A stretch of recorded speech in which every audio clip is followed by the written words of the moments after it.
Salut et bienvenue sur la deuxième partie de cet épisode exceptionnel avec Gian et Noémie. Alors si vous n'avez pas écouté la première partie, je vous invite à le faire pour pouvoir comprendre ce qui se passe et ce qui se raconte et pourquoi on rigole en partie 2. Sinon, bon épisode à vous et on se retrouve à la fin. Les gens, ils achètent par émotion.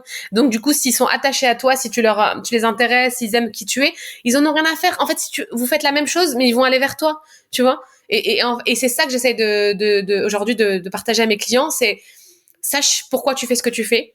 Sache pourquoi tu es le meilleur ou la meilleure pour le faire. Sache quelle offre lancer qui te convient pour pouvoir tenir sur le temps. Et viens, on en parle au monde et on dit que t'es là, que t'existes et qu'il faut rentrer pour venir t'acheter, tu vois. Et donc, aujourd'hui, c'est ce que je kiffe faire. Et c'est ce que je fais à travers des coachings, à travers la newsletter, à travers l'accompagnement LinkedIn. Et de plus en plus, tu vois, en m'aidant du journaling, justement, des prompts de Noémie, je creuse de plus en plus. Et là, j'ai un dernier sujet qui est arrivé et qui, regarde, comme par hasard, fait lien avec l'année dernière. Et ben là, j'ai plein de gens qui m'écrivent sur l'énergie masculine et féminine. Pourquoi on pense que l'entrepreneuriat, c'est que masculin, c'est que de l'action? Comment, en tant que femme, je peux entreprendre avec mon énergie féminine sans me faire marcher dessus? Et il y a un sujet de malade qui est en train d'arriver sur ce truc-là. C'est mon dernier sujet du moment, tu vois. Et en fait, le truc, c'est il faut juste être ouvert à ce qui se passe sur ce que tu fais et prendre les besoins des gens et essayer de les aider dessus, tu vois. Et donc là je suis en train de... Voilà, j'arrive sur ce truc-là en ce moment. Et donc, pour terminer très rapidement, parce que je te disais tout à l'heure en off que bah moi, pour l'instant, je n'allais pas revivre en Thaïlande, même si c'est ma deuxième maison. Mais du coup, la Thaïlande m'a fait, comment dire, travailler sur mon perso. Et donc, justement, quand j'ai rééquilibré ces énergies, bah, j'ai rencontré mon conjoint actuel qui va devenir mon mari et qui est, lui, expatrié en Arabie Saoudite. Je devais te faire deviner où j'allais aller, mais je l'ai dit trop vite. C'est loupé, là. Et donc, Ali m'est choqué, ça y est. Le script. C'est quand même à l'opposé, tu sais, genre... Alors, tout le monde me dit, mais ça n'a rien à voir, Phuket et Riyad, tu vois. Deux salles, deux ambiances, mais moi, je suis ravie, parce que bon, je connais l'Arabie Saoudite, j'ai fait mon pèlerinage là-bas, etc. Donc, lui est expatrié là-bas, et donc là, je prépare mon activité pour pouvoir la gérer de là-bas. Même si on irait en vacances en Thaïlande au mois d'août, et ben, pour l'instant, ma vie ne se tourne plus vers la Thaïlande, tu vois. Et donc, c'est impressionnant comment, enfin, je vais découvrir l'entrepreneuriat dans un autre pays et dans une forme de vie d'expat, tu vois. Et on refera un autre podcast, du coup, parce que ça va être différent. Mais c'est plus, tu vois, j'ai pas encore eu d'invité en Arabie Saoudite, donc bah, tu sais ce qui t'attend. Et bah voilà. Et mais du coup, tu vois, là, ça va être la vie d'expat, tu vois. C'est pas la vie de cocotier c'est plus ma vie habituelle. Comment je vais cadrer, tu vois, cadrer mon boulot. Et c'est marrant, c'est différent. Et en même temps, tu vois, il y a eu un pic de stress. Je me suis dit, alors que je l'ai déjà fait. Mais j'étais en mode, bon, faut que je prépare tout maintenant parce qu'après je vais être à l'étranger. Et puis j'étais en mode, mais Gienne, tu l'as déjà fait. Tu l'as déjà fait en Thaïlande. Pourquoi ça changerait là-bas, tu vois? Et donc, peut-être que il y a une forme de changement quand tu changes de pays, tu sais. En fait, on dirait que ton activité n'est plus la même selon ton pays, le pays. C'est bizarre, non? Après, je pense que tu t'adaptes à la mentalité sur place. Alors, la mentalité, pas totalement, mais au moins une partie de la mentalité, du mindset local, ouais. Et tes habitudes changent, parce qu'après, ton entourage change. Ouais. L'impact de l'entourage, il ne faut pas le négliger. Hein. C'est dingue, hein. Moi, je commence à y penser, là, et à me dire, mais en fait, entreprendre à l'étranger, c'est pas entreprendre à l'étranger. C'est entreprendre à Londres, entreprendre en Thaïlande, entreprendre en Turquie, entreprendre... Tu vois? C'est ce que j'ai fait à Istanbul, c'est que là, moi, j'ai fini la rédaction de mon manuel, donc qui sortira donc cet été, sur entreprendre à l'étranger, comment créer sa boîte à l'étranger. Mais dedans, il y a tout un chapitre où je découpe par continent. Ok. Ah, tu penses que c'est par continent? Alors, sur certaines idées business, c'est par continent. Mais après, sur certains continents, il y a des spécificités. Je prends l'exemple de l'Afrique. Essayez de comprendre le mindset. Il y a un exemple, par exemple, on va prendre l'exemple de l'Algérie. On va dire une partie de ma famille est originaire de là-bas. Moi, je suis né là-bas. Il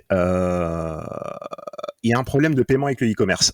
Il y a des centaines de startups qui pourraient être lancées et t'en as aucune qui se lance parce qu'il y a le problème du paiement. Et tout le monde voit ça depuis l'Algérie. Ouais, mais moi, je vois ça depuis un œil extérieur. Donc, le marché, je le connais pas parfaitement, mais je connais les mentalités. Je sais comment les gens réagissent, comment interagir. Ça, c'est pas un souci. Il n'y a aucune barrière culturelle, linguistique ou autre. Et on discute. Et pile là, c'était quand? Bah, c'était ce matin. Hier, j'étais à Toulon, je prends un verre avec Nadir, un type avec qui je bosse et que je rencontre pour la première fois à Toulon parce qu'il était à Saint-Raphaël. Lui, il est d'Alger. Et on commence à parler, il me donne plein d'idées, plein d'idées sur comment développer une plateforme là-bas. Et il me sort une info, mais qui m'a mis en PLS. Le Uber algérien, Yassir. Il n'y a pas de paiement en ligne. C'est-à-dire que tu le commandes, il vient ou il vient pas. Bon, c'est après c'est lui qui gère. Il vient ou il vient pas. Mais s'il vient, tu le payes toi en cash et lui fait une facture à Yassir, la plateforme. Oh wow. On est d'accord. Là, tu te dis en termes de, je vais inventer un mot, de bancalité, ce truc n'est pas très safe. Yassir a été racheté par un fonds d'investissement américain, 150 millions de dollars. Wow. Là, tu te dis qu'à un moment donné, le marché du e-commerce, s'il se fait racheter les boîtes à coût de 150 millions de dollars, il a intérêt de se mettre au pas. C'est impressionnant. C'est une question de mentalité.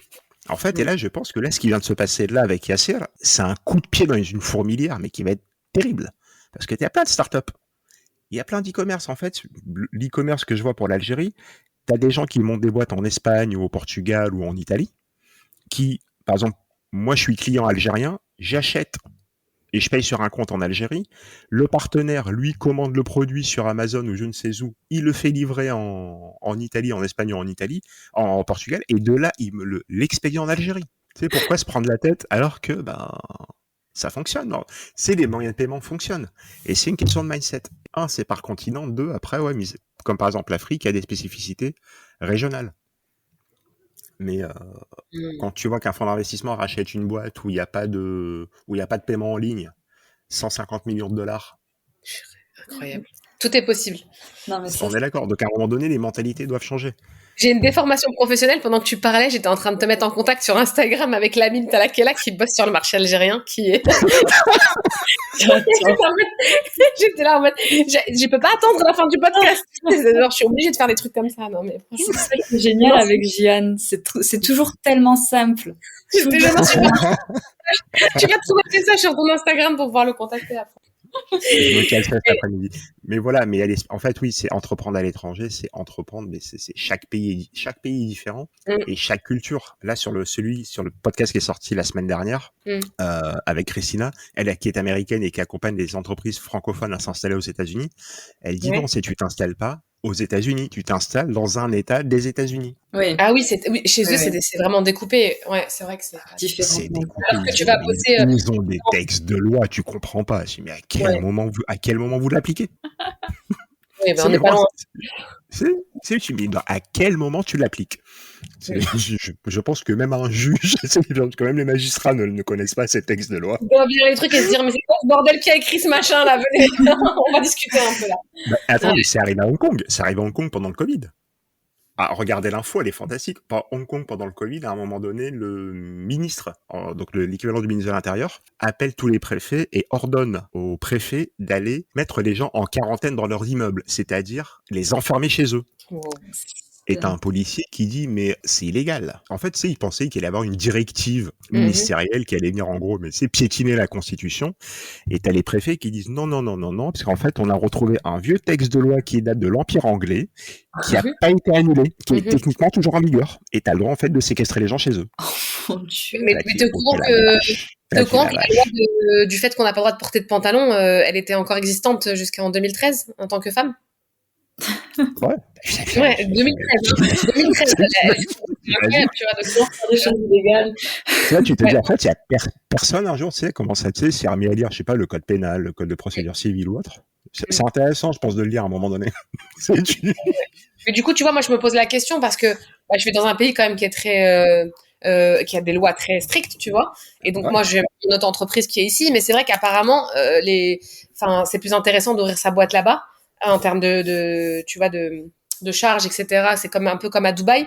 Mais tu vois, il faut que j'aille creuser et tout. Enfin, mais tu vois, c'est des pays qui peuvent être super intéressants quand tu connais les bonnes personnes et que tu connais les textes. Mais il faut savoir où chercher. Et c'est ça que je trouve. Enfin, en tout cas, si tu fais ton truc dessus là, comment t'appelles ça, ton manuel, si tu les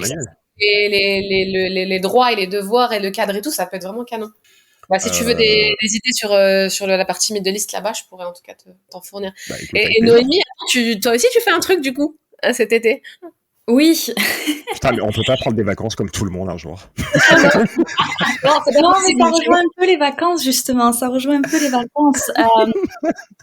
J'ai été très inspirée. Là, je suis en France actuellement. J'essaie de rentrer à peu près 1 ou 2 fois par an pour voir ma famille. Et c'est vrai que là, ça fait quand même quelques mois, semaines qu'on parle de créer avec Gian. Elle me pousse un peu à penser à un produit et créer quelque chose avec le journaling. Et c'est vrai que jusqu'à présent, j'avais des idées et j'arrivais pas à me fixer sur quelque chose. Et j'ai appris avec moi-même que quand j'arrive pas à me fixer, c'est que c'est pas la bonne, j'ai pas encore la bonne idée.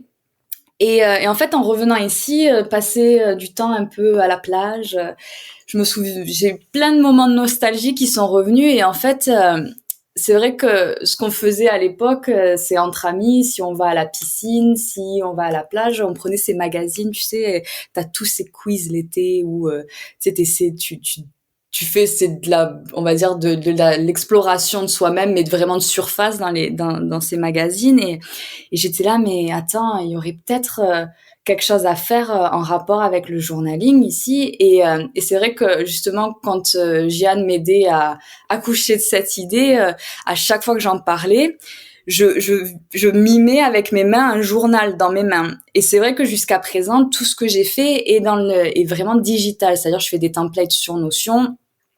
Tout ce qui va être les accompagnements et tout, c'est en ligne. Et c'est vrai que j'avais ce journal dans mes mains invisible. Tu sais que il me manquait quelque chose de physique.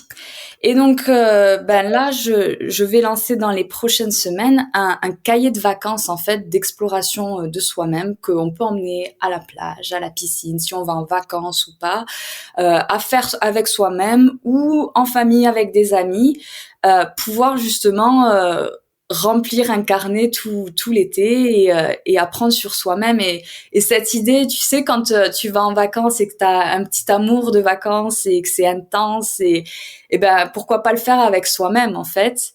C'est cette idée-là. Donc là, je suis en train de commencer à le designer, voir un peu les thèmes et je fais ça en collaboration avec tous les gens qui me suivent sur Instagram parce que je veux que ça soit vraiment cette idée du journaling où c'est communautaire, c'est-à-dire que c'est pas moi, je suis en haut et je détiens tout le savoir. Je veux que tout le monde me parle de ses problématiques, des thèmes qu'ils veulent aborder et comme ça, on crée ça ensemble parce qu'au final, ton problème, c'est sûrement mon problème, c'est sûrement le problème de ton voisin et on rencontre tous plus ou moins ces mêmes problématiques dans nos vies à certains moments et des fois, on pense avoir travaillé sur quelque chose et en fait revenir dessus, ça fait pas de mal et c'est vraiment ce que je veux faire. Lier les deux, tu sais, se retrouver avec soi-même juste quand t'es en vacances et puis je sais pas, j'ai ce truc d'amour de vacances où je suis là mais c'est bien de donner de l'intensité à des gens et tout, mais pourquoi pas se la donner à soi-même en fait? Pourquoi pas cet été penser à soi et comme ça on recommence à la rentrée avec peut-être une nouvelle perspective sur soi-même. Et c'est vrai que c'est moi personnellement là, je rentre sur Londres en samedi et je déménage à Phuket la semaine d'après. Et c'est pareil, c'est un nouveau chapitre. Oui, après je rentrerai pour sûrement le business quelques mois par an, mais c'est faire l'inverse en fait, c'est-à-dire que les 3 dernières années, je faisais on va dire 3 mois à Phuket et le reste sur Londres, et là de faire l'inverse, c'est-à-dire que moi ce que j'aime avec Phuket, c'est j'ai l'impression d'avoir l'opportunité d'être en équilibre sur tous mes domaines de vie, que ça soit le business, vie privée, épanouissement personnel, la santé. Et ce que j'aimais avec Londres beaucoup, c'est l'effervescence où tout est possible et puis tout le monde est dans une initiative de créer des choses et tu peux lancer ton business. Sauf que aujourd'hui, je m'y retrouve plus tellement parce que c'est la grande ville et moi personnellement, je viens du Pays Basque et il y a un peu un décalage où je me sens. Et ça s'entend, pardon. C'est moins le cas maintenant. Désolée. Pardon. Et non. Et donc c'est vrai que sur Londres aujourd'hui, en fait, j'ai pris du recul et j'apprécie ce côté effervescent, mais c'est vrai que je trouve qu'on est très isolé dans les villes, dans les grandes villes, et c'est un truc où Ben moi, j'aime bien sourire aux gens dans la rue et qu'on me prenne pas pour une folle. Ce qui est le cas sur Londres. Si tu souris à quelqu'un, les gens te regardent et se disent mais elle a un problème dans sa tête. Et je trouve ça tellement alien dans le sens où oh mon Dieu, on est humain à la base, tu vois. Et c'est ce que j'aime avec Phuket, c'est que par la culture, c'est le respect de, tu vois, on sourit aux gens, on a même si t'es pas forcément avec tes amis ou quoi, tu te sens jamais seul. Et donc c'est pour ça que là, aujourd'hui, dans ma vie, j'ai besoin d'équilibre, j'ai besoin de passer du temps et prendre du temps avec moi-même et m'occuper de ma santé. Et je sais que là-bas, je peux le faire. Et l'opportunité de revenir quelques mois en Europe, de passer un peu de temps sur Londres, ça me donnera aussi cet équilibre de pas trop me relaxer, parce que c'est vrai que la Thaïlande, des fois, on a tendance un peu à se relaxer un petit peu trop, mais justement avoir cet équilibre où je peux avoir du succès dans mon business et continuer à créer des choses, mais en même temps avoir cet équilibre où j'ai ma fondation là-bas et c'est tellement plus en accord avec la personne que je suis en train de devenir actuellement. Ouais. Mais c'est ça. En fait, aujourd'hui, en vieillissant, j'ai l'impression que jusqu'à présent, en fait, j'avais une tendance à arriver plus ou moins au burn-out, tu sais. Et en fait, quelque part, tu fuis et tu te retrouves dans un endroit et en fait, aujourd'hui, je veux arriver à cet équilibre où en fait, j'arrive pas à ce point où je commence à avoir de la rancœur pour ce que je fais. Je veux juste avoir cet équilibre où je sais que si je reste non-stop sur Phuket, ça va pas le faire. Je sais que si je reste non-stop sur Londres, j'ai une tendance à trop travailler et c'est pas bon. Donc aujourd'hui, en ayant expérimenté différents endroits où je travaille et juste d'avoir lancé plein de projets et tout, je sais maintenant plus ou moins ce qui me convient et je sais que j'avance sur cet équilibre et je sais que en variant un peu passer quelques mois en Europe, voir la famille sur Londres et vraiment 80% de mon temps sur Phuket, là, j'ai quelque chose qui serait parfait pour moi sur tous les plans. Sur tous les plans. Et c'est vraiment le journaling qui m'a aidé à me mettre en accord là-dessus. Et puis, Jian aussi, hein, à chaque fois, c'est impressionnant ces discussions qu'on peut avoir où, elle rend les choses super simples et il y a rien d'autre que je puisse dire là-dessus, c'est que elle va droit au but et en 30 minutes, tu as un plan d'attaque et tu vois, tu te poses, tu coupes ce dialogue interne où, oh, est-ce que je fais ça? Non, tu as un plan d'attaque et elle te met un petit coup de pied aux fesses et elle te dit, non, vas-y là. Et c'est ça qui est génial, c'est que aujourd'hui, mon environnement, je suis entourée de gens qui sont mais géniaux et qui m'apportent tellement et je suis vraiment reconnaissante pour ça ça m'apporte tellement dans ma vie et j'avance et je suis très fière et heureuse de où j'en suis et j'espère apporter ça aussi aux autres de plus en plus, quoi.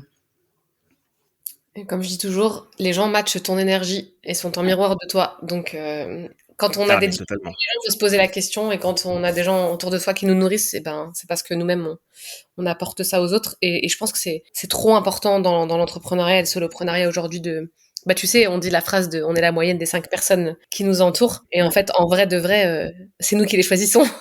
Donc, il faut se poser des questions, tu vois.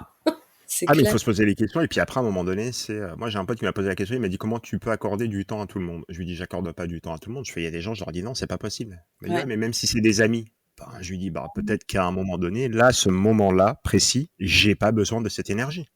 Non, c'est bien d'avoir des barrières justement comme ça, et ça s'apprend. Elles sont terribles, et ça tu le sens, elles sont terribles. Elles sont terribles à mettre en place. Un jour, j'ai dit à un pote de très très très longue date, je lui dis j'ai plus le temps pour ces conneries. Et il me répond, mais verbatim. Je sais, je l'ai même remarqué avec moi.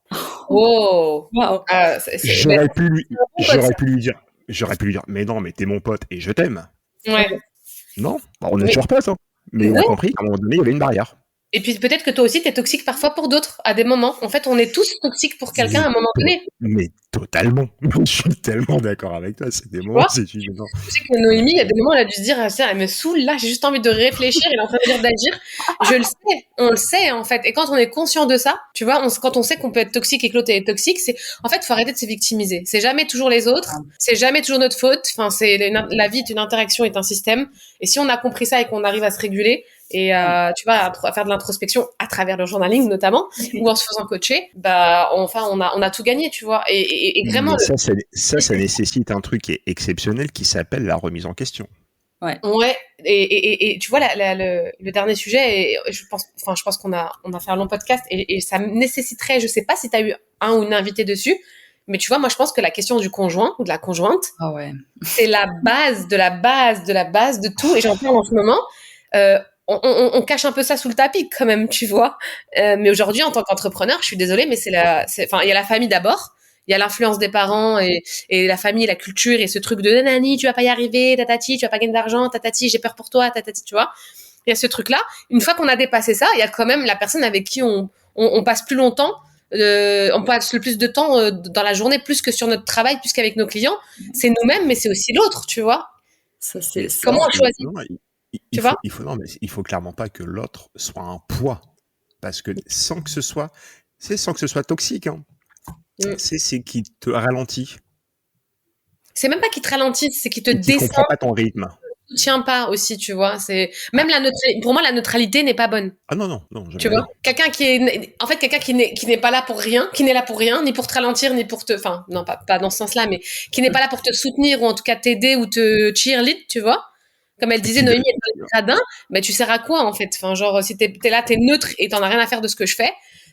Tu vois, et donc c'est parfois même pire que quelqu'un qui va te descendre, parce qu'au moins quelqu'un qui va te descendre, il va te challenger, tu vois. Tu vas dire non, tu n'es pas pour moi. C'est la partie que j'adore pour mon boulot. Moi, je dis à mes clients, des fois, avant même qu'ils soient des clients, qu'ils soient des prospects, c'est partir du principe que j'ai 3 casquettes. Ah oui, laquelle? Le médecin traitant, l'avocat et le psychologue. Et ils comprennent pas. Je vais vous poser des questions qui vont vous paraître idiotes, des questions qui vont vous paraître évidentes, des questions qui vont vous paraître très intimes, mais à un moment donné, j'ai besoin de savoir qui j'ai en face de moi. Ouais. J'ai besoin. Parce que, tu vas perdre ton temps, tu vas lui faire perdre le sien, tu vas lui faire perdre son argent, et tout ce que tu auras réussi à faire, en fait, c'est le dégoûter. Ouais, exactement. C'est le dégoûter, parce qu'il aura perdu son temps, son argent, il va se dire, en fait, finalement, j'ai pas les épaules pour.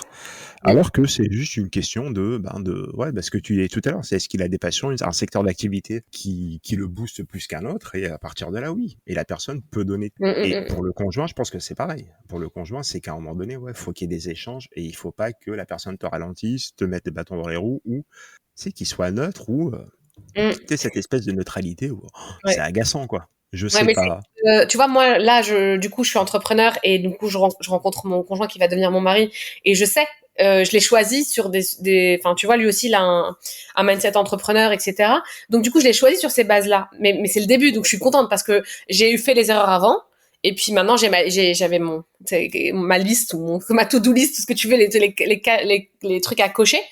Mais quand t'es déjà dedans, quand du coup tu te maries ou tu fais ta vie avec quelqu'un et tu deviens entrepreneur, je suis sûre que t'as eu des gens, soit qui ont divorcé, soit qui sont séparés, soit qui sont en embrouille, soit qui font avec. Et il y en a qui sont très heureux, hein, bien sûr. Il y en a beaucoup, lorsqu'ils sont mariés puis deviennent entrepreneurs. Ouais, non, ça va souvent au clash. Moi, les échos que j'ai, les accompagnements des fois que je donne sur la création de boîte, des fois ça va au clash. Hein. Ouais, donc tu traites sur ça, tu travailles. Ouais, parce que moi, à chacun de mes coachés, il y a un sujet sur soit la famille, soit le conjoint. Et en vrai, on se rend compte que c'est le truc qui blesse le plus, tu vois. Donc, moi, dans certains cas, je demande aux gens de venir avec leur partenaire. Ah oui, ok. Ah, j'avais pas pensé à ça, tu vois. Ah, j'avais pas pensé à ça, c'est intéressant. C'est personnellement, par expérience, pour avoir été en couple avec un entrepreneur, justement, d'être les deux entrepreneurs, c'est vrai que en fait, on est un écosystème quand tu es en couple, et donc c'est hyper important si toi tu veux chercher un équilibre, il faut que cet équilibre quelque part soit aligné aussi avec l'autre personne. Donc c'est vrai que de faire cette initiative de prendre l'opportunité d'avoir cette discussion avec le couple, c'est génial, parce qu'au moins ça permet d'ouvrir la communication sur des choses que on communique pas forcément, et pour être sûr que tout le monde est aligné et qu'il y ait pas de mauvaises interprétations, et qu'on avance. Parce que surtout, l'autre a un regard sur toi aussi. L'autre te voit différemment. Ouais. C'est ça. Moi, j'ai une nana hier qui m'a dit, depuis que j'ai lancé ma boîte, mon mari me dit que j'ai changé, et il a du mal avec ça. Mais tu vois, moi, je me disais, ce qui est complètement vrai. d'énergie encore. Mais tu vois, du coup, dans le contexte là de l'étranger, moi, je sais qu'à un moment donné, je voulais repartir à l'étranger pour entreprendre. Mon ex-conjoint était contre. Enfin, est-ce qu'il y a des gens, tu vois, qui posent question en fait sur ce sujet de, bah déjà, je suis entrepreneur, mais en plus, maintenant, je veux aller à l'étranger, tu vois. Peut-être t'as la famille derrière, t'as l'autre, t'as le conjoint, tu vois, comment tu gères ce sujet, tu vois. Des fois, il y a la possibilité, c'est-à-dire je quitte mon logement, mais le logement, je l'ai acheté, donc il faut que je trouve des locataires, il faut que je transfère mes meubles. Il y a toutes ces questions. Et même dans ce cadre-là, moi, je pars du principe, c'est le départ en famille et le projet initial, l'entrepreneuriat suivra, viendra après. Ok. Alors que tu vois, moi, j'ai toujours l'impression que l'étranger, pour moi, ça a été après des séparations. Ça a été, c'est parce que je me sépare que maintenant je peux partir à l'étranger et entreprendre parce que je suis seule. J'ai jamais eu ce projet-là de couple. Là, tu vois, je rejoins mon futur mari, mais j'ai jamais eu ce truc de je pars avec ma famille ou mon conjoint entreprendre à l'étranger. C'est plus parce que je me sépare, bah, je peux partir et faire les trucs seule, tu vois. Entrepreneuriat à l'étranger comme la nouvelle vie seule. Parce que moi, je partais toujours à l'étranger pour me retrouver et me rencontrer, tu vois. Mais si à un moment donné, si la famille, le couple n'est pas stable, mais ça explose en plein vol. Mais tu vois, tu sais quoi, ces derniers temps, j'étais en train de bosser comme une malade, et lui, il est là-bas, et j'étais en train de me dire, non, faut que je prépare tout, parce que je vais y aller, parce que nanani. Et puis en fait, je me suis rendu compte que j'étais pas du tout en train de préparer mon projet perso. Tardé sur le pro, que j'allais arriver là-bas, vivre là-bas dans un nouveau pays, etc., et que j'avais la tête dans le boulot, et que je suis pas en train de vendre ma voiture, de rendre mon appartement, de couper mes abonnements, je suis en train de bosser. Et j'étais en mode, mais tu peux pas faire ça, en fait. Tu pars à 6000 km, tu prépares même pas, peut-être, t'es juste en train de penser comment je transfère mon Zoom d'ici à là-bas, en fait. Tu vois, c'est genre, il y a rien à faire, Jeanne. Allô? Tu vois, genre. C'est intéressant. Tu vas recevoir un coup de fil de la fourrière. Ouais. On fait quoi de bonne Noémie, tu pars quand déjà? Donc là, samedi, je rentre sur Londres et je pars la semaine d'après sur Phuket. Donc ça va être assez intéressant parce que il y a pas mal de choses que je vais explorer par rapport à mon business de recrutement et mais aussi le journaling, c'est-à-dire que je pense que je vais bouger le siège de ma boîte de Londres à sûrement soit la Thaïlande, soit Dubaï, voir si je passe pareil quelques mois par an sur Dubaï parce que actuellement avec tout ce qui est inflation, taxes et tout, c'est vrai que c'est pas du tout avantageux d'avoir sa boîte sur Londres et si je ne suis pas sur Londres, ça a encore moins d'intérêt parce que on va dire que tu payes des taxes parce que tu vis dans un pays et tu as certains avantages et que là, si je ne suis pas dans le pays, c'est pas forcément un grand intérêt pour moi. Donc il y a pas mal de choses là dans les prochains mois que je vais mettre en place et essayer d'explorer justement toutes les opportunités qui se présentent à moi. Comme on disait, l'avantage qu'on a avec nos jobs, c'est que tu peux tout faire en ligne. Donc, voir un peu les opportunités en face de moi. Et toi, tu repars ou pas? La question qui se pose, c'est étant donné qu'on est déjà dans 2 pays étrangers, donc ça va être assez challengeant aussi. Et après, la question, c'est de savoir où. Donc Okay. le projet va être costaud. Ouais, non, c'est intéressant. Le projet va être costaud et surtout, on parle de différents projets, c'est qu'en fait, c'est à un moment donné, c'est avoir un projet en commun. Ouais. Et c'est exactement ce que je te disais juste avant, en fait. C'est le truc de avoir un projet en commun. Voilà, que moi j'ai mes business d'un côté, qu'elle se lance de son côté, mais qui a à un moment donné un projet en commun dans lequel on s'amuse tous les deux. C'est trop bien. J'aime beaucoup. Ouais. Mais du coup, on fait comment? On te prend en podcast la prochaine fois? On vous interviewe tous les deux ou? Et je sais pas, j'ai pris la parole sur le hors-série, après j'ai pris la parole sur le 25e et le 49e épisode, donc je pense sur pour l'été, je vais sortir un hors-série pour l'été. Allez. En tout cas, pour parler off de nous trois, nos vies avancent et l'entrepreneuriat reste, tu vois. C'est dingue, hein, l'entrepreneuriat reste, tu vois, à côté, nous suit. Mais je pense qu'on est incapable de faire autre chose, en fait. Non, c'est pas possible de revenir, non. Un jour, je discutais avec une pote en lui disant, écoute, on est diplômés quasiment à la même période, on a quasiment le même parcours. Elle, plus salariée, quoi. J'ai mis aujourd'hui, en fait, si demain on va rentrer, je sais pas, moi, chef de projet dans une boîte, c'est combien tu coûtes à la boîte. Wow. Et c'est idiot. Et en fait, je me suis posé la question à l'envers, c'est à partir de quel salaire j'accepte d'être salarié dans une boîte et d'avoir un patron. Alors?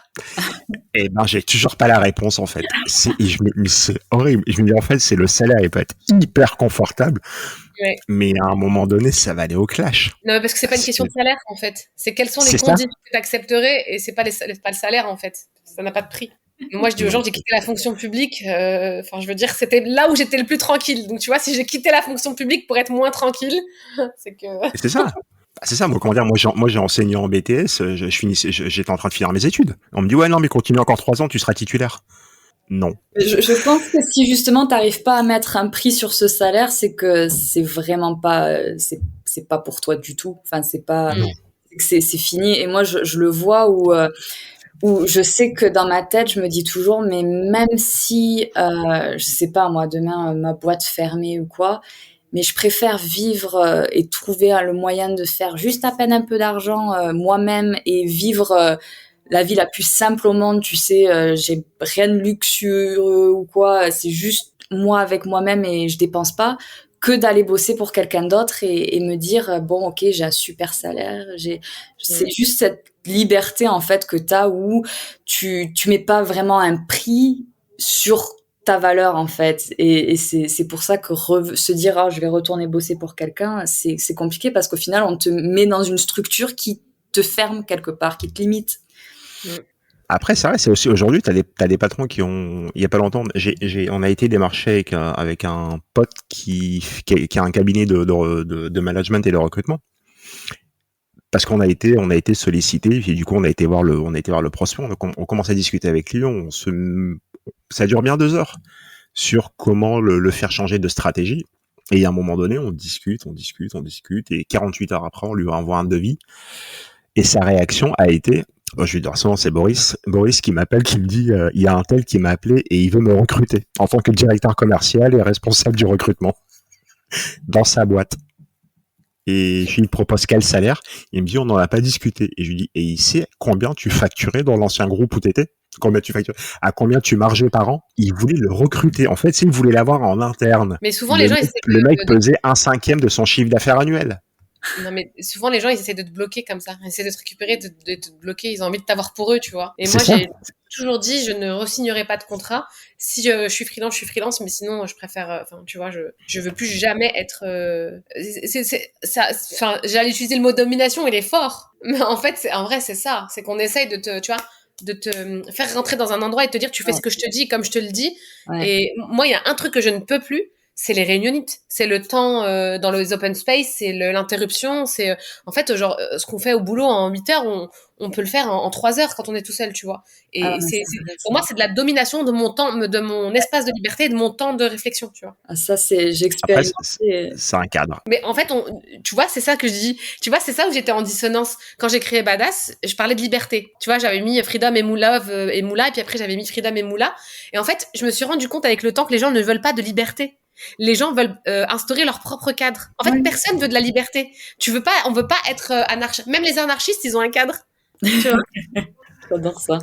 Mais vraiment. En fait, on cherche juste à mettre notre propre cadre. On veut pas de la liberté. On veut tous avoir un cadre, une routine, se lever le matin, manger bien, être en couple, avoir des enfants ou pas, j'en sais rien, mais vivre à un certain endroit. C'est un cadre, tout ça. Mais c'est le nôtre. Et les gens sont en mode, moi, je veux de la liberté. En fait, non, c'est pas vrai, on se trompe de combat, tu vois. Non, mais des fois, la liberté, bah vas-y, prends-la. Et puis, mais t'en veux pas, en fait, parce que quand tu commences à l'avoir, tu te dis, mais en fait, non, je veux pas me lever à n'importe quelle heure et manger n'importe quoi, et tu vois, non, en vrai, c'est pas vrai. C'est la liberté, ça. Ouais.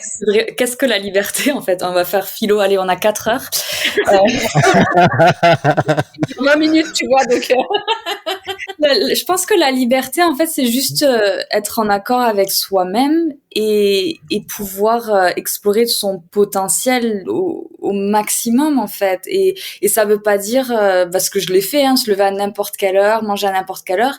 Et en fait, aujourd'hui, je vois les conséquences de tout ça où, si tu veux avoir un business, se lever à n'importe quelle heure, ça peut pas marcher. Si je mange à n'importe quelle heure et que ma santé, ça marche pas. Si je prends pas le temps de faire un peu de sport par semaine, ben ça marche pas non plus. Donc c'est la liberté, c'est au final de créer une structure qui te convient à toi, pas celle des autres, pas celle qu'on te met sur toi, c'est la tienne. Donc trouver cette chose en toi qui fonctionne pour toi, c'est tout. Ta petite recette, c'est t'as tes petits ingrédients et tu crées ta recette de cuisine, tu vois. Ouais. Non, c'est assez juste. Mais je pense que quoi qu'il en soit, on retournera jamais dans le salariat, c'est pas possible. Non. J'ai une question, Alim. Est-ce qu'il y a Ouais. un sujet aujourd'hui sur l'entrepreneuriat à l'étranger ou de manière générale que tu n'as pas réussi à traiter, ou tu es en mode je cherche quelqu'un pour parler dessus mais je trouve pas? Tu vois, un truc pointu ou compliqué ou tricky Comment faire tourner son business dans un pays qui est instable, mais genre instable en situation de guerre. Ah oui. Ah, genre... Ah oui, d'accord. Ouais.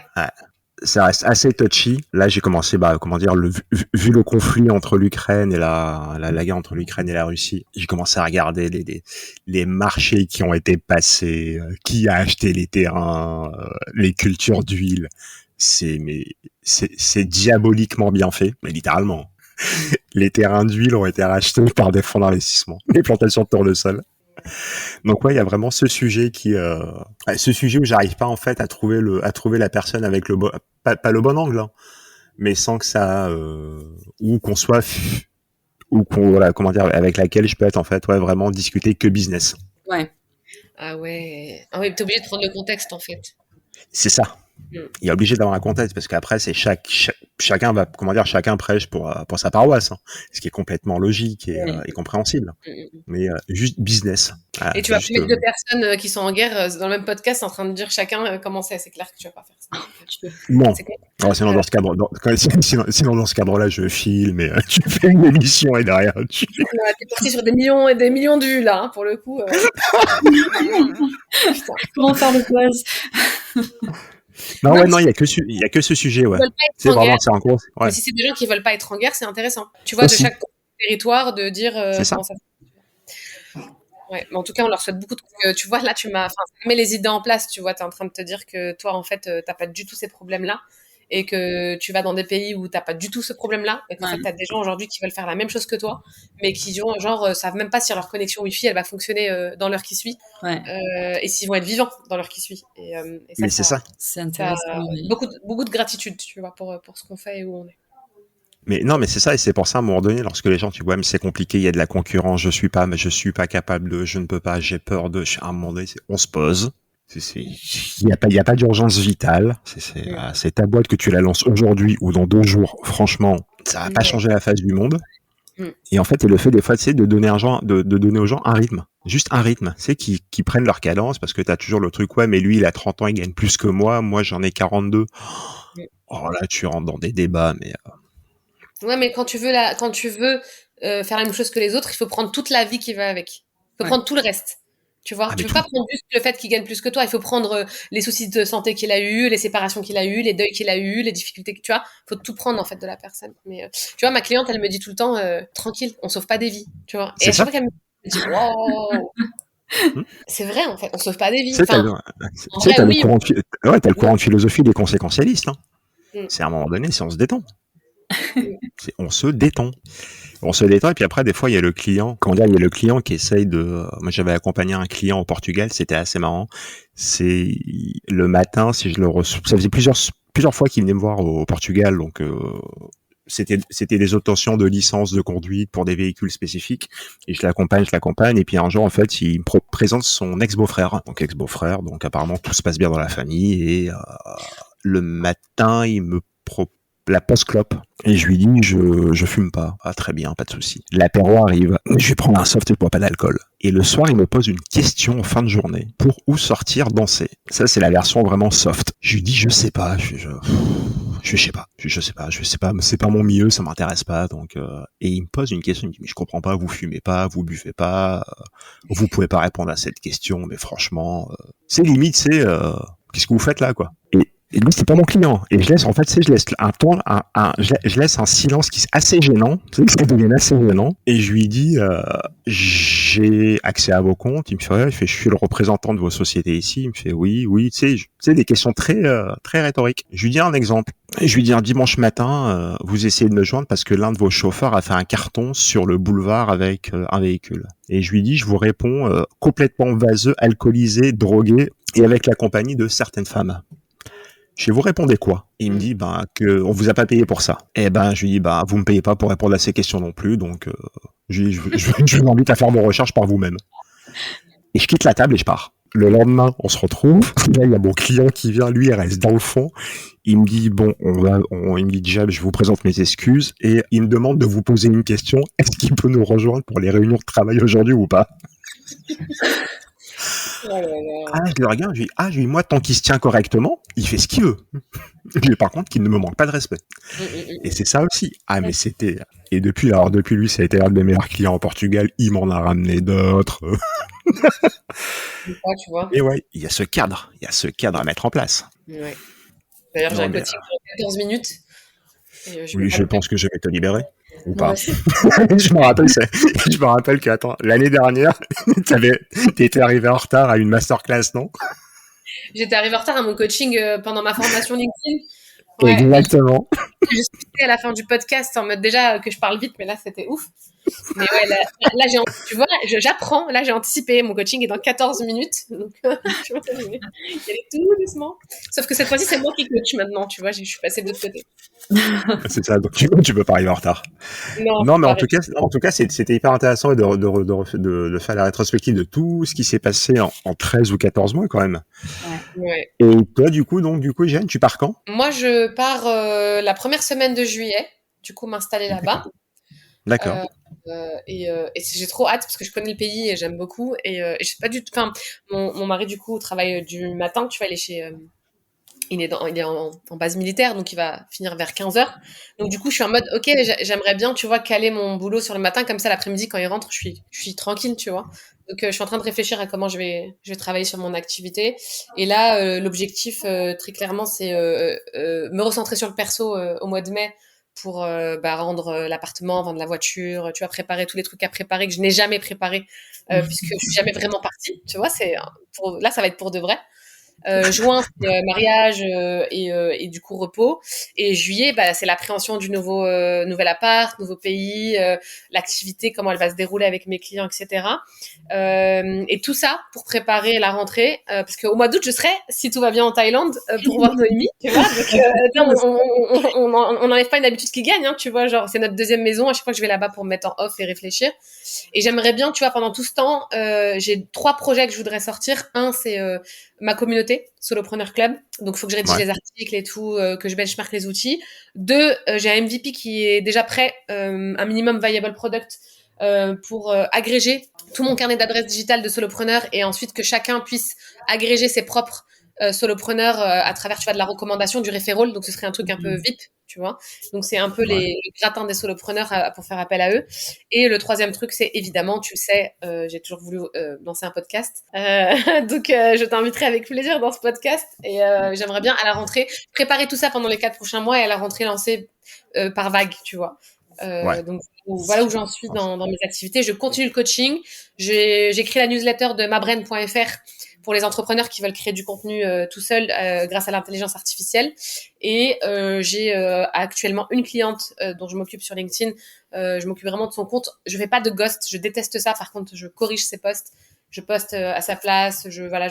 J'alimente son LinkedIn. Et j'ai d'autres clients qui seraient intéressés par ce format. Et comme c'est un high ticket, tu vois, j'ai pas trop besoin en ce moment d'aller vraiment bosser beaucoup. Je suis en mode slowdown, tu vois. J'ai vraiment les missions de base que j'aime. Et donc, on verra par la suite ce que j'élargis. Mais vraiment, je me rends compte qu'il y a Enfin, aujourd'hui, de dire, je peux pas, enfin, entreprendre, ça, on peut pas gagner de l'argent, c'est difficile de trouver des clients, je peux pas faire 4-5 cas par mois, je trouve que c'est faux, tu vois. En fait, je trouve que si t'arrives à savoir qui tu es, t'arrives à connaître tes compétences et à mettre une offre devant les gens, d'avoir un produit ou un service, et que tu vois, tu t'arrives à mesurer le coût de non-résolution et de dire aux gens, si tu fais pas ça, si tu travailles pas avec moi ou si tu fais pas ce truc-là, ça va te coûter tant. tu trouves toujours le moyen de faire un peu de thunes. Et comme disait Noémie, t'as pas besoin de faire des 100 et des 1000, t'as juste besoin de quoi bosser, de quoi vivre. Ouais. Et moi, j'ai la chance d'avoir en plus un conjoint qui est pourvoyeur et qui est en mode, mais enfin, genre, y a pas à payer le loyer, les charges, etc. C'est moi l'homme, donc c'est moi qui prends en charge. Donc tu vois, en plus, je suis dans une paix intérieure de me dire, je fais ce que j'ai envie de faire comme j'ai envie de le faire et ce qui se transformera et sinon j'y terrerai, tu vois. Mais aujourd'hui, il y a de la place encore pour faire ce qu'on a envie de faire avec nos compétences, lancer des trucs et faire rentrer de l'argent. Et c'est pas Noémie qui dira le contraire, je pense. Et encore moins toi. Mais c'est ça, en fait, comment dire, mais je pense que vous avez dû la voir sur LinkedIn passer, la vidéo du joueur de NBA qui répond aux journalistes sur l'échec. Oui. Mais il m'a vendu du rêve. Lui, il m'a convaincu avec Jordan a joué 15 ans, il a gagné 6 titres, donc 9 saisons d'échecs. Bah non. Revoir un peu les perspectives sur les choses, quoi. Mais moi, j'ai adoré mes échecs parce que je disais dans une de mes newsletters, pour moi, c'est un portefeuille d'échecs. C'est comme des actions. Et en fait, elles ont tellement mûri que maintenant, elles font des chocs à pic, tu vois. Mais si j'avais pas échoué, je saurais pas. Et donc, moi, je suis en mode fail fast. Allez, go, teste des trucs, ça t'aime bien, ça t'aime pas. Et sinon, on va dormir, on va fantasmer dans nos têtes, dans notre lit, puis on va jamais rien faire, tu vois. Et moi, j'ai trop le fameux truc, ouais, mais et cette fameuse phrase, ouais, mais j'aurais tellement pu faire ça. Ouais, j'aurais pu ouvrir Google, Le Bon Coin, Facebook et compagnie. Tu sais, les gens, j'aurais toujours pu faire des trucs. Non, c'est ça, moi, ça, j'aurais pu le faire. Bah, vas-y. Noémie, j'espère que tu vas nous mettre une partie entrepreneuriat dans ton cahier de vacances parce que moi, cet été, je vais être en mode grattage. Donc, essaye de faire un de ces bilans, tu vas voir, c'est incroyable. Ouais, non, pourquoi je suis en train d'y réfléchir justement je vais voir avec la communauté de quoi ils veulent parler. Et c'est vrai que vu qu'il y a beaucoup de solopreneurs qui me suivent, je pense que ça va être un sujet qui revient.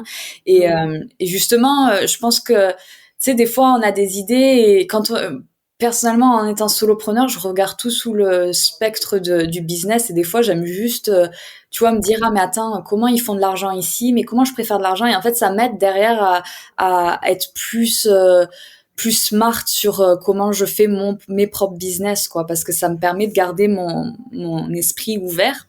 Donc définitivement quelque chose qui va apparaître dans ce journal. Donc c'est vrai que là, moi, les prochaines semaines, ça va être intéressant parce qu'il y a beaucoup de déménagements et retrouver l'équilibre justement en Thaïlande où je passe là de la France à l'Angleterre à la Thaïlande. Et en fait, je suis super impatiente parce que c'est vrai que les derniers mois, j'ai lancé le journaling et je n'avais pas forcément l'espace, le temps et l'énergie pour le faire. Et là, je sais que je vais avoir ce temps et cette énergie pour le faire. Donc, plein de choses qui se préparent, dont ce journal de vacances et aussi commencer les accompagnements et voilà. Et on va voir où ça va aller. Mais je sais pas, j'ai cette confiance de me dire ça va aller parce que ça vient du cœur et ça me fait plaisir et ça fait du bien. J'adore quand on termine les podcasts sur des notes comme ça. C'est pas normal. Si c'est une prise de tête permanente, c'est pas normal. Il y a quelque chose justement à travailler, à explorer ici. Si tu forces, c'est qu'il y a quelque chose qui est en accord avec toi-même. Je sais pas ce que tu vas faire. Je sais pas, peut-être en faire en 2 parties. Ah bah pourquoi pas. Ça peut être intéressant, ça, je vais y réfléchir. Avec plaisir. En tout cas, merci pour cette seconde invitation et au plaisir un troisième d'Arabie du coup cette fois-ci. Ou peut-être, qui sait, qu'on va finir en Thaïlande. Hein, parce que... moi, je prédis parce qu'à chaque fois on fait des prédictions dans ce podcast que ce sera en Thaïlande. Hein, donc tu gardes ça en parti. Dans le... Oui, Noémie dit qu'en 2020 on vivra tout en Thaïlande avec une autre amie aussi. Donc voilà, il prédit que je vais pas rester en Arabie, qu'on va finir en Thaïlande. Exactement. Donc, je pense que ça va être plus simple. Comment dire, ça va être plus simple d'attendre que vous soyez tous en Thaïlande et je débarquerai en Thaïlande pour enregistrer en émission, quoi. Mais oui. Ça pourrait être tellement drôle. Ça pourrait être génial. Ça pourrait être tellement drôle. Merci beaucoup pour l'opportunité. Merci à vous. Merci à vous. Bon coaching et bon départ demain et dans quelques jours, hein, Noémie. Merci beaucoup. Ciao. À bientôt. Encore merci d'être resté jusqu'à la fin de ces 2 épisodes exceptionnels avec Noémie et Jian qui nous ont raconté un peu tout ce qui s'est passé depuis février et mars 2022. On leur souhaite plein de bonnes aventures et ça, je leur fais confiance et on leur fait tous confiance. Pour ma part, vous me retrouvez donc dans 2 semaines pour un nouvel épisode avec une nouvelle invitée et cet été pour la sortie de mon guide Entreprendre à l'étranger, soit les clés pour créer son entreprise à l'étranger, à l'international et le plus facilement possible. Ciao et à bientôt.